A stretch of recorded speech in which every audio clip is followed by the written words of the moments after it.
My name is Raven Jude, and I need to tell you something that will probably sound impossible, but I'm begging you to listen with an open heart. 10 days ago on July 29, 2025, I died for 18 minutes. I was clinically dead. No heartbeat, no brain activity, nothing. But in those 18 minutes, I experienced something so profound, so urgent that I cannot stay silent. Jesus Christ himself appeared to me with a warning so critical that it's kept me awake every night since I came back. And what he showed me about what's coming next will shake you to your core. Before we go any further, I'm curious. Where are you watching this from? And have you ever experienced anything that completely changed how you see reality? Please share your thoughts in the comments below. If this story resonates with you, hit that like button so we can reach more people with this message. To have this conversation together with open minds and respectful hearts. Let me give you some context about who I am because I know how this sounds. I'm 22 years old, a senior at Arizona State University studying mechanical engineering. My life has always been about facts, formulas, and things that can be measured. I've never been particularly religious. I believed in God in that casual way most college students do, but it wasn't really a part of my daily life. I was focused on my grades, my internship applications, and, honestly, just trying to figure out what I wanted to do after graduation. I was the kind of person who needed proof for everything. If you couldn't show me the data, I wasn't interested. That morning started like any other Tuesday in July. Phoenix was already blazing hot by 7 o'clock a.m., which is typical for summer here. I remember checking my phone and seeing it was going to hit 118 degrees that day. I had grabbed my usual breakfast, a protein bar, and an energy drink, and was heading to my summer job at a construction site downtown. I was working as an engineering intern, helping survey building foundations. It was good money and great experience for my resume. I was driving my beat-up Honda Civic down Interstate 10, listening to some podcast about renewable energy technology. The traffic was lighter than usual for a Tuesday morning, and I remember feeling pretty good about life. I had just aced my summer calculus course. My boss had hinted at a possible full-time offer after graduation, and I was actually starting to feel like I had my future figured out. Everything seemed so normal, so predictable. Then, in an instant, everything changed. I don't remember the collision itself, but later I learned that a semi-truck driver had fallen asleep at the wheel and crossed 3 lanes of traffic. My little Honda didn't stand a chance. The paramedics said it was a miracle they could even extract me from what was left in my car. By the time the ambulance reached the hospital, I had already flatlined twice. What I remember next defies every scientific principle I've ever studied. Instead of darkness, instead of nothing, I found myself standing in the most incredible place I could never have imagined. The first thing that struck me was the light. Not harsh or blinding, but warm and alive, like it was breathing. It wasn't coming from any source I could identify. It seemed to emanate from everywhere at once, filling every molecule of space around me. The colors were unlike anything we have on. I'm studying engineering, so I understand the electromagnetic spectrum. But these were colors that don't exist in our reality. They were so vivid, so pure that our earthly colors seemed like faded copies in comparison. The air itself seemed to shimmer with music. Not sounds you hear with your ears, but melodies that resonated directly in your soul. As I stood there trying to process what was happening, I felt a presence approaching. At first, it was just a sense of overwhelming love, like being embraced by pure compassion itself. Then I saw him walking toward me, and I knew instantly who it was. Even though he looked nothing like the paintings I'd seen in churches or movies, Jesus appeared as a man in his 30s, but there was something timeless about him, as if he contained all of eternity within himself.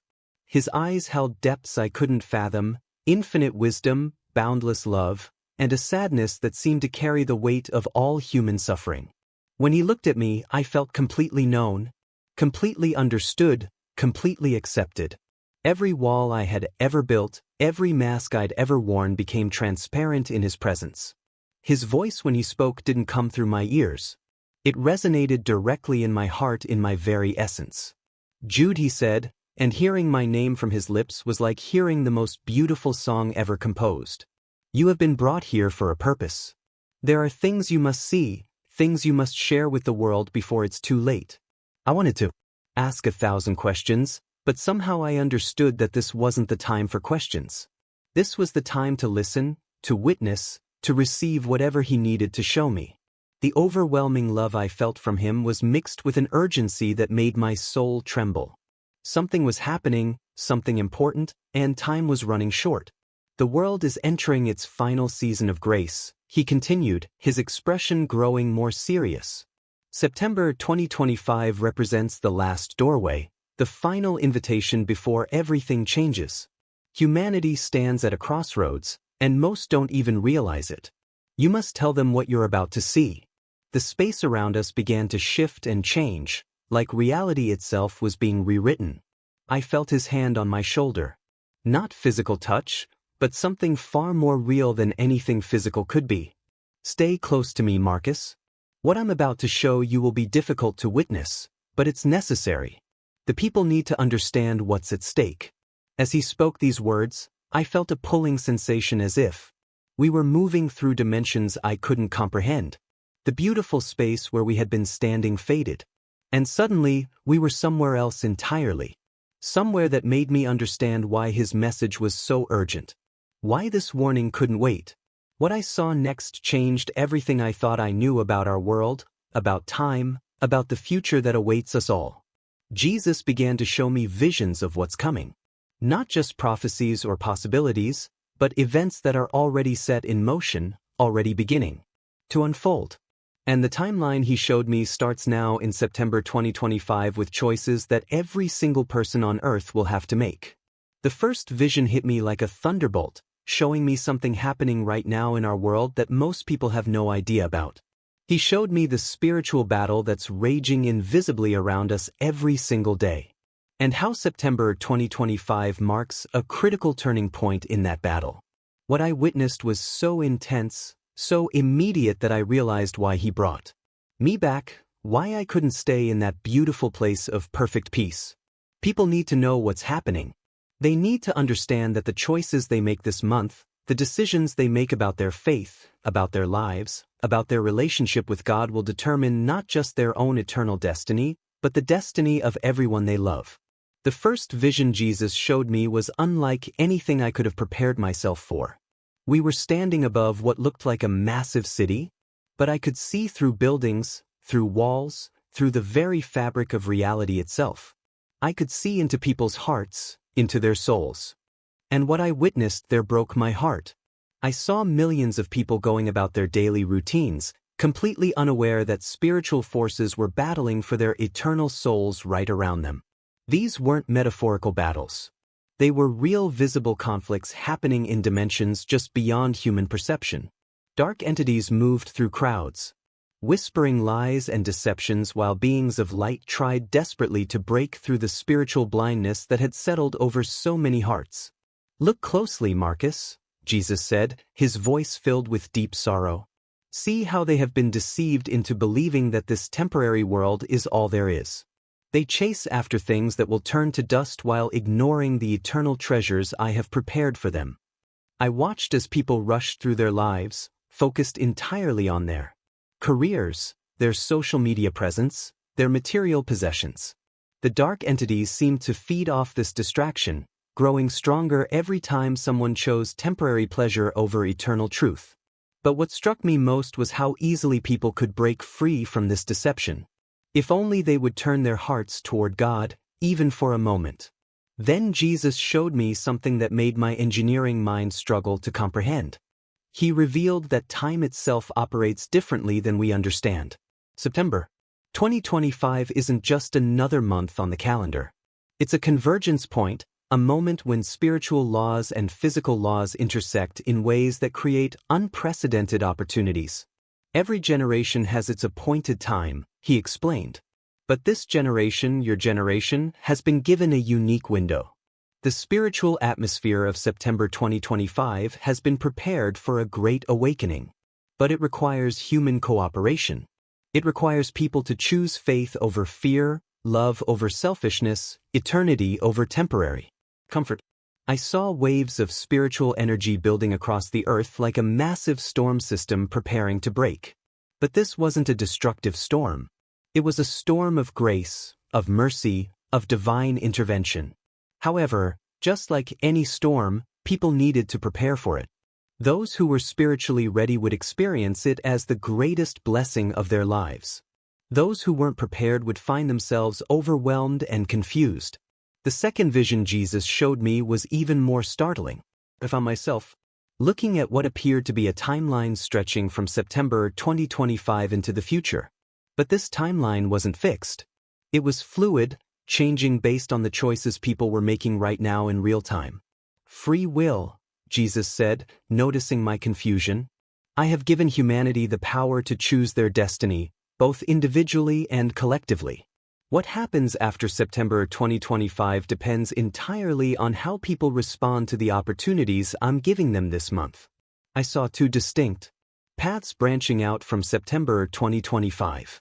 The first path was brilliant, filled with light and hope. On this path, I witnessed a great spiritual revival spreading across the earth. People were turning back to God in unprecedented numbers. Families were being restored. Communities were being healed, and nations were finding peace. It was beautiful beyond description. A world transformed by divine love. But the second path was dark and troubling. On this path, humanity continued to reject God's calling, choosing instead to pursue their own desires without regard for spiritual truth. The result was chaos, division, and ultimately a spiritual darkness that seemed to consume everything in its wake. The choice is theirs, Jesus said, his eyes reflecting both infinite love and deep concern. I am calling to every heart, knocking on every door, extending my hand to every soul.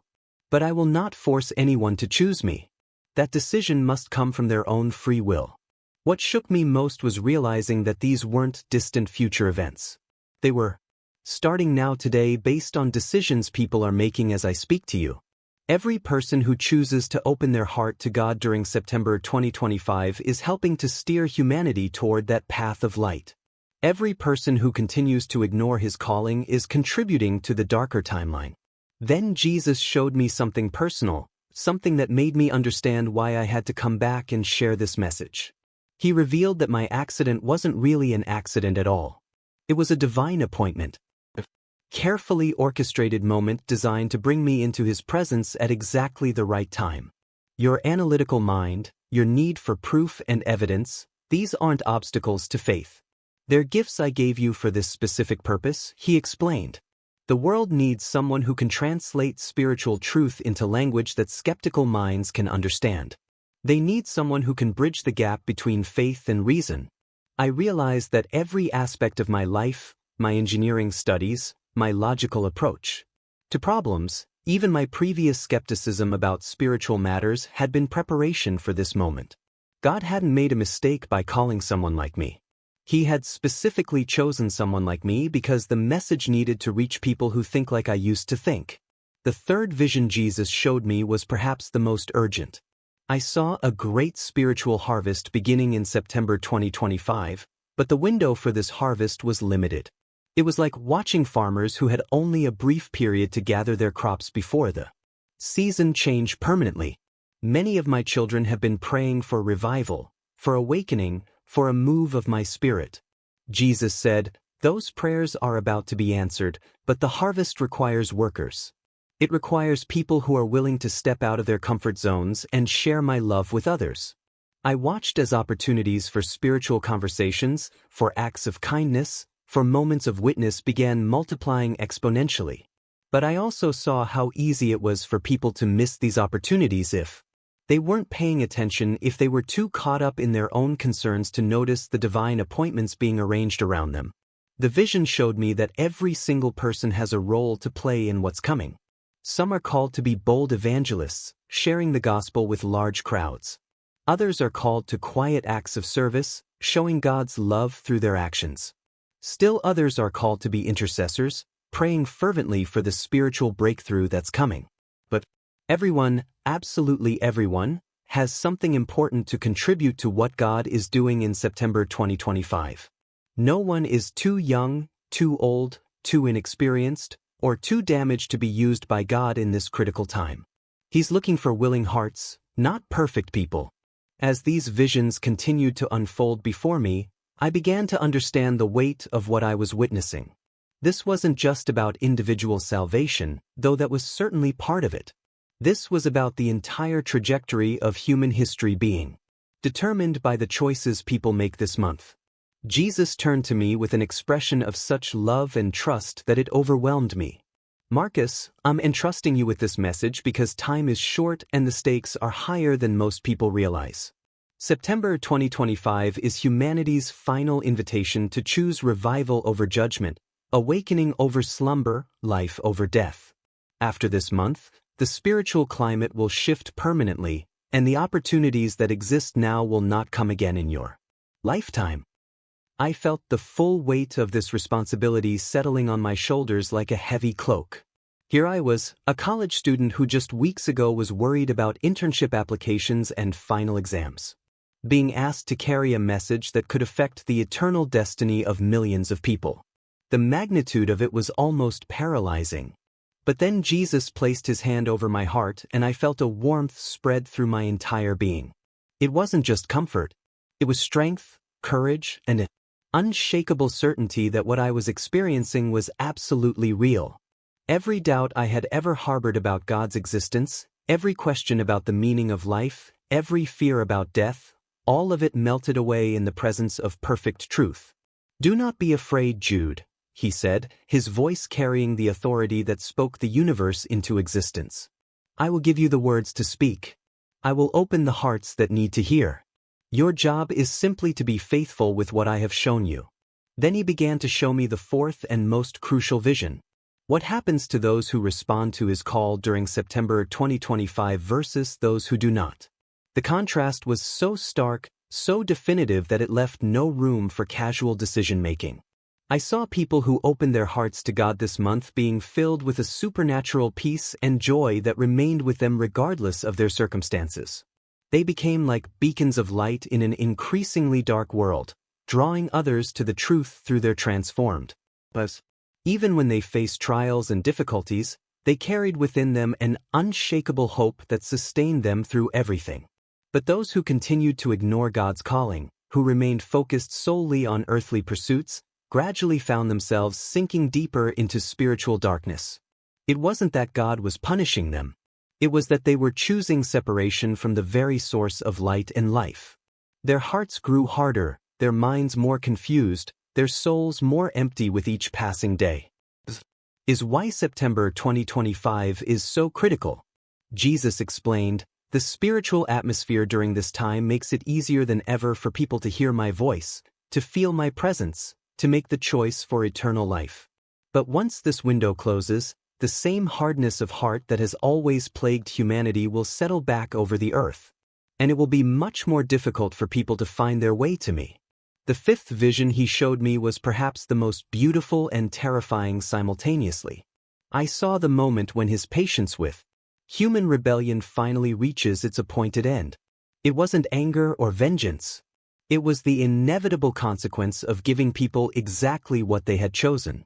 Those who had chosen to live for themselves, to reject his love, to ignore his calling were allowed to continue on that path permanently. But those who had chosen him, who had opened their hearts during this final season of grace, were brought into a realm of joy and peace that made even the beautiful place where I was standing seem dim by comparison. "The person alive right now is making this eternal choice," Jesus said, his eyes reflecting both infinite mercy and absolute justice.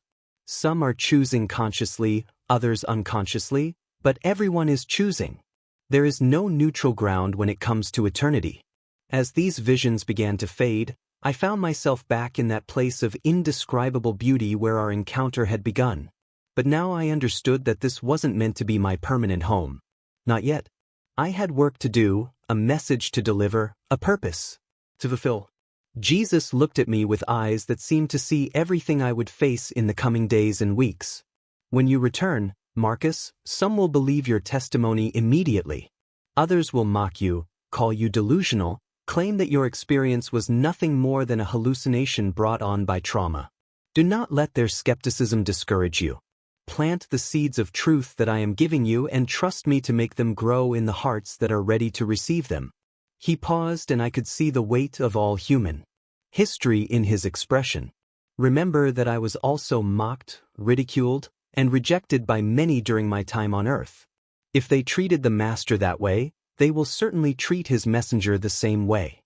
But for every person who rejects the message, there will be others whose hearts are prepared to receive it. Focus on those whose eyes light up with recognition when you share what you have seen. Then he began to speak about the specific things I needed to tell people, the practical ways they could respond to his calling during this crucial month of September 2025. His instructions were clear, urgent, and filled with hope for those willing to act on them. Tell them that prayer during this time carries unusual power. He said the spiritual atmosphere has been prepared to answer prayers in ways that will amaze even long-time believers. Encourage them to pray boldly, to ask for the impossible, to intercede for family members and friends who seem far from God. Many hearts that have been closed for years are about to open, but they need someone to pray them open. He also spoke about the importance of gathering together during September 2025. My people have been scattered, isolated, focused on their individual spiritual journeys. But this is a time for unity, for corporate worship, for believers to come together in unprecedented ways. When they gather in my name during this season, they will experience my presence in ways they have never experienced before. I could sense our time together was drawing to a close, and the thought of leaving his presence was almost unbearable. The peace, the love, the absolute certainty of being completely known and completely accepted. How could I go back to a world filled with confusion, conflict, and doubt? But Jesus seemed to understand my reluctance. The separation is only temporary, Marcus. And you will not be alone when you return. My Spirit will go with you, will strengthen you, will remind you of everything you have seen and heard. When you feel overwhelmed by the darkness of the world, remember this place. Remember this moment. Remember that ultimate victory has already been secured. As he spoke these words, I began to feel that familiar pulling sensation. The sense of being drawn back towards something I couldn't see. The beautiful colors began to fade. The heavenly music grew dim and the overwhelming presence of divine love started to recede. Go now, my faithful witness, Jesus said, his voice becoming more distant, but no less powerful. Tell them that I love them more than they can imagine. Tell them that September 2025 is their moment, their opportunity, their last best chance to choose life over death, light over darkness, eternity with me over eternity without me. Tell them that I am waiting, that I am calling, that my arms are open wide to receive anyone who will come to me. The last thing I remember seeing was his smile. A smile filled with such love, such hope, such confidence in his ultimate victory that it burned itself permanently into my memory. Then everything went white, then black, and then I was gasping for air in a hospital bed, surrounded by the startled faces of nurses and doctors who couldn't believe what they were seeing. The transition back to physical reality was jarring and painful. My body acted in ways I had never experienced. The harsh fluorescent lights hurt my eyes. The sounds of the hospital, beeping machines, overhead pages, hurried footsteps seemed almost violent after the perfect harmony I had just left behind. But even more challenging than the physical discomfort was the spiritual weight I now carried. Been entrusted with a message that could literally change the eternal destiny of anyone who heard and believed it. How do you carry that kind of responsibility? How do you find the words to describe experiences that exist beyond human language? The doctors called my recovery miraculous. The extent of my injuries should have left me paralyzed or worse. But here I was, not only alive, but rapidly healing. They ran test after test trying to explain what had happened. But I knew the truth. I had been sent back with a purpose, and God wasn't going to let anything prevent me from fulfilling that purpose. Now, as I share this story with you, we're already 8 days into September 2025. That means we have only 23 days left in this critical window that Jesus showed me. 23 days for people to make the most important decision of their lives. 23 days for the great spiritual harvest to take place. 23 days for humanity to choose its destiny. I don't know who you are or what your spiritual background might be, but I know this. You didn't stumble across this video by accident. God orchestrated this moment, arranged this divine appointment because He has something specific He wants to say to your heart right now. Maybe you've been running from God for years, trying to build a life that doesn't include Him. Maybe you've been angry with Him because of pain or disappointment you've experienced. Maybe you've simply been too busy, too distracted, too focused on other things to give Him serious consideration. Whatever your situation, Jesus wants you to know that He's not angry with you. He's not waiting to condemn you or punish you. He's waiting to embrace you, to forgive you, to give you the peace and purpose you've been searching for your entire life. The choice is yours and the time is now. September 2025 is your moment, your opportunity, your last best chance to experience the love that created the universe and the grace that can transform your life forever. Don't let this window close without responding to His call. Don't let this be the opportunity you wish you had taken when it's too late to take it. I've shared what I was asked to share. I've delivered the message I was entrusted to deliver. Now it's up to you to decide what you'll do with it. Will you dismiss it as the hallucination of a traumatized college student? Or will you open your heart to the possibility that the God who loves you more than you can imagine is calling your name right now in this very moment, offering you eternal life and everlasting joy? The choice is yours. But remember, September 2025 won't last forever. And according to what Jesus showed me, neither will this unprecedented opportunity to choose Him. Don't wait. Don't delay. Don't assume there will be another chance like this one. Your eternal destiny hangs in the balance and time is running out. If you've made it this far, know that it's not by accident. Word you've read is a seed. And if it has landed in your heart, don't let it lie dormant. Guard it, nurture it, and let it bear fruit. Tell me in the comments what it has stirred within you by writing Amen or the name of your country, so I'll know how far this message is reaching. Subscribe to stay connected and share it with at least 3 friends so that what you've received today can touch their lives as well. Open your heart. The time is short and light grows when it is shared.